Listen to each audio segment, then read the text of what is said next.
Today we have such a great opportunity to celebrate the birth of Christ.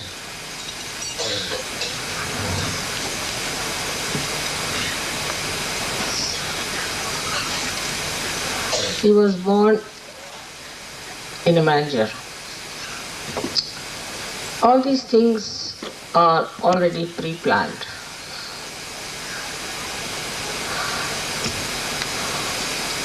That he should be born in a manger, in difficult situations,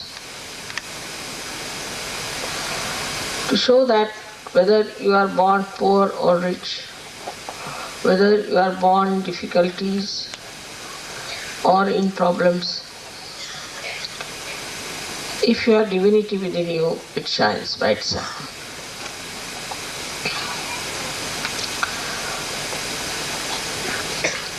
As the Christianity took a very wrong, deviated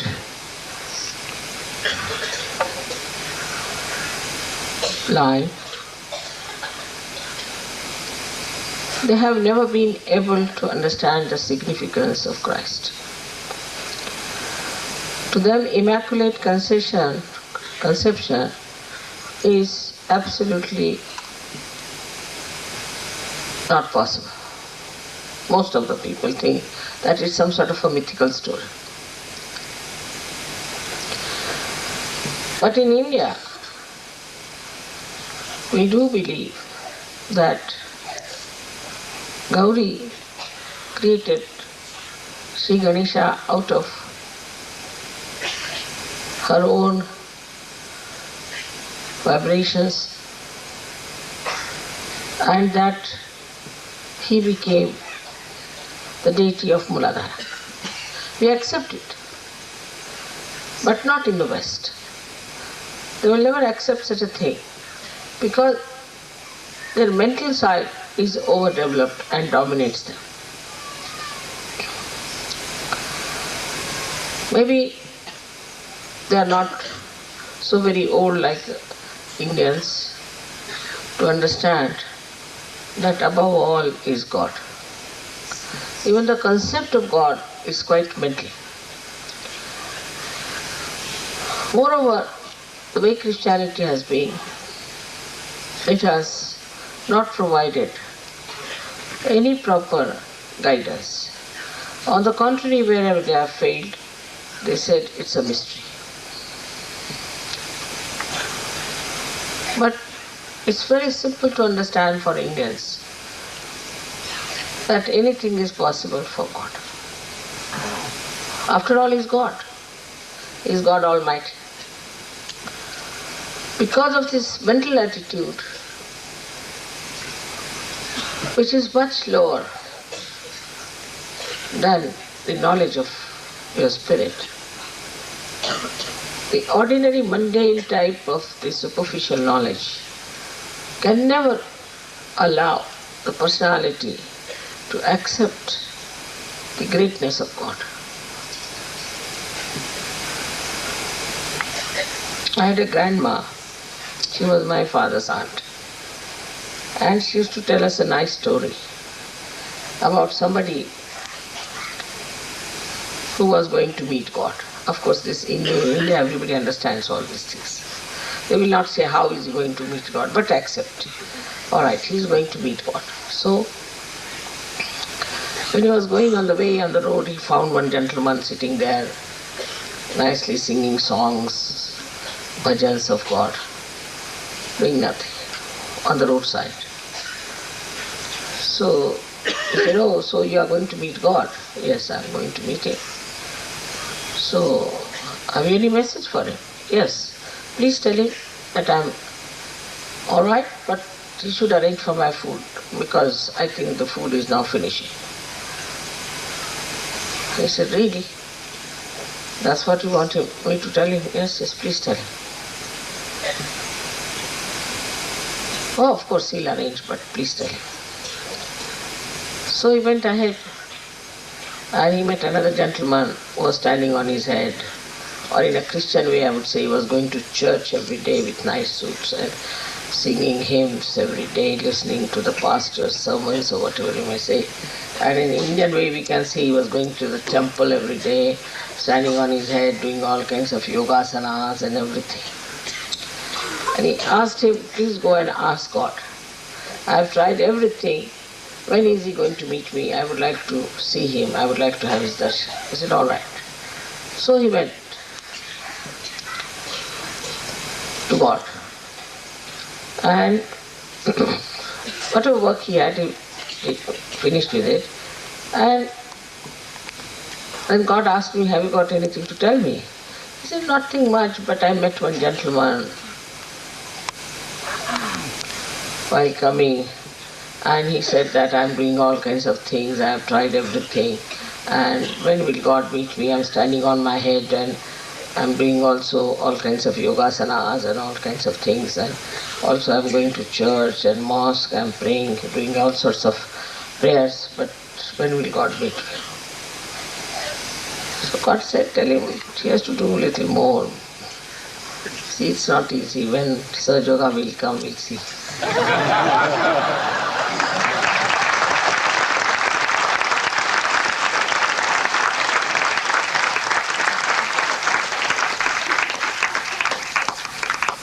So then he said, and there's another one who was on the road, he was just enjoying himself, singing songs. He suddenly saw me and he told me, you see, my food is now finishing, ask God to arrange it for me.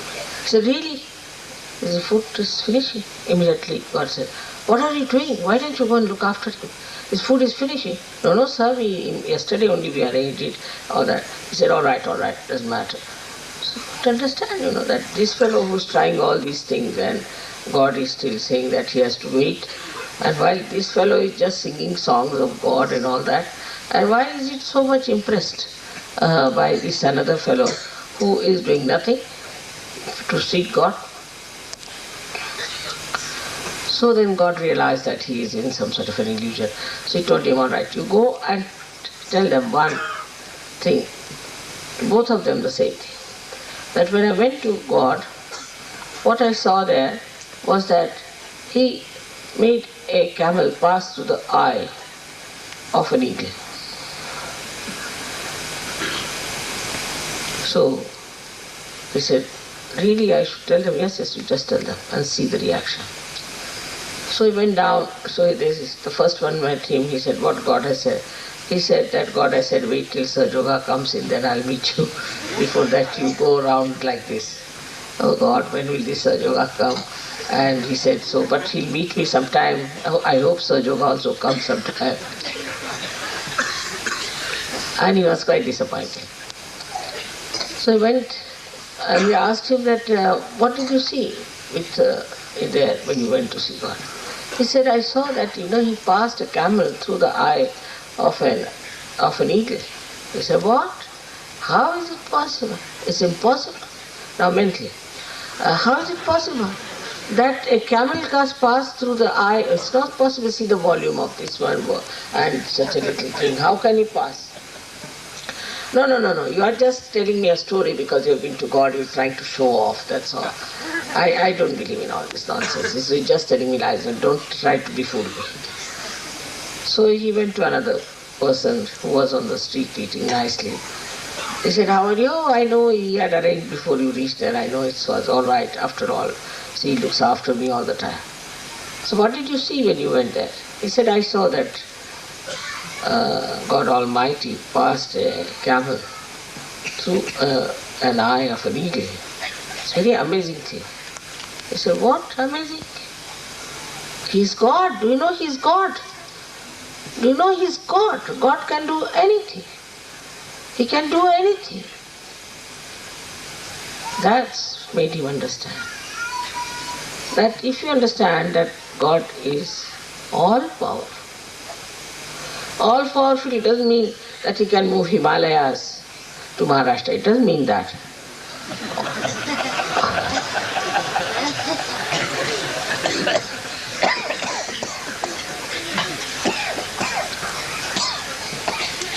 But it means he's all-powerful. Means he can do subtlest thing, and such things which our brain this mental side cannot understand. It's beyond the conception of a human mind. This is what God is. He is the one who has created human beings.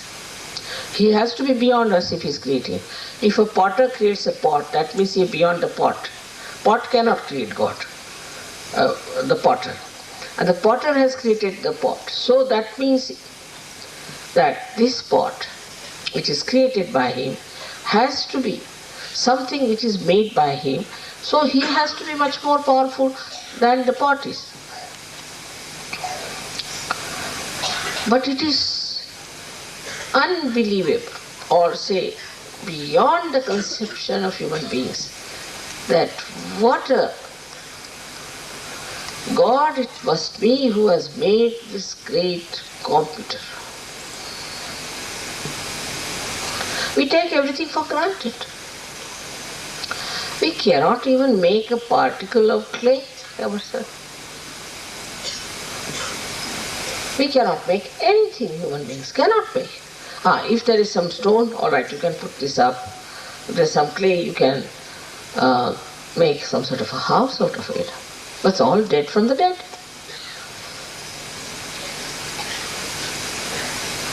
But can you make a candle which will burn badas?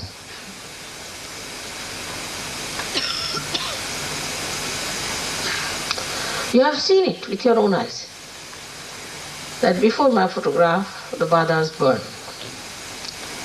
Can you do that?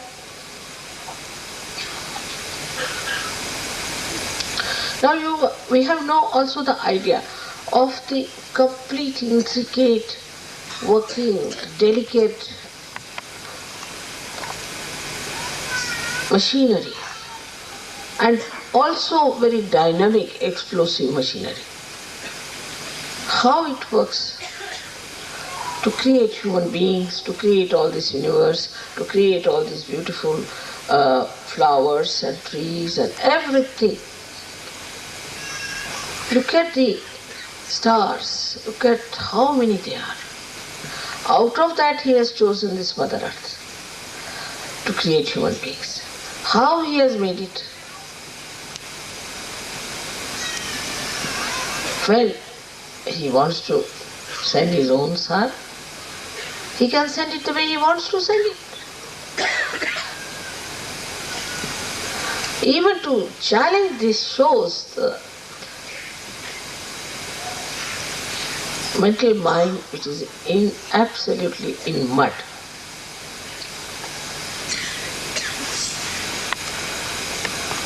So to accept it is only possible when you have saints, real saints, who tell you that this is how Shri Ganesha was born out of gold.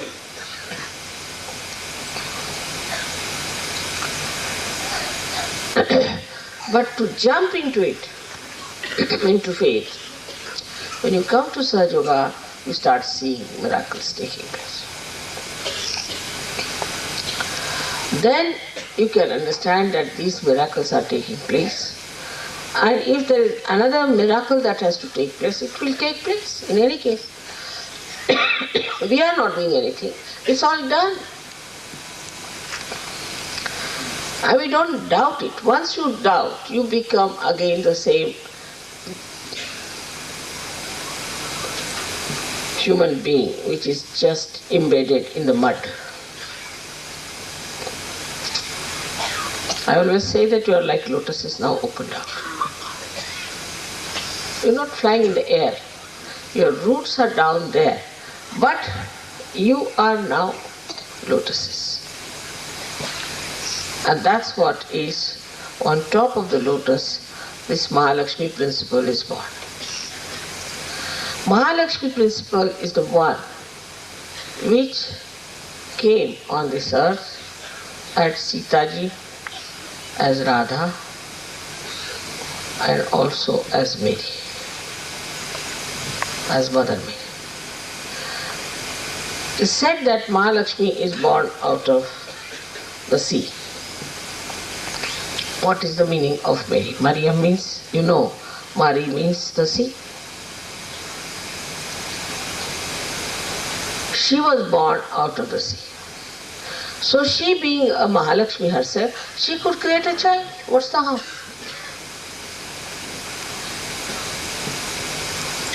She could do anything. And this is the thing they have to rise above. Christians have to rise above this Christianity and has to understand that it's such a great thing that was Christ who came on this earth, who was the incarnation of the principle of Ganesha. Ganesha becoming Mahavishnu is a very big thing which one should try to understand.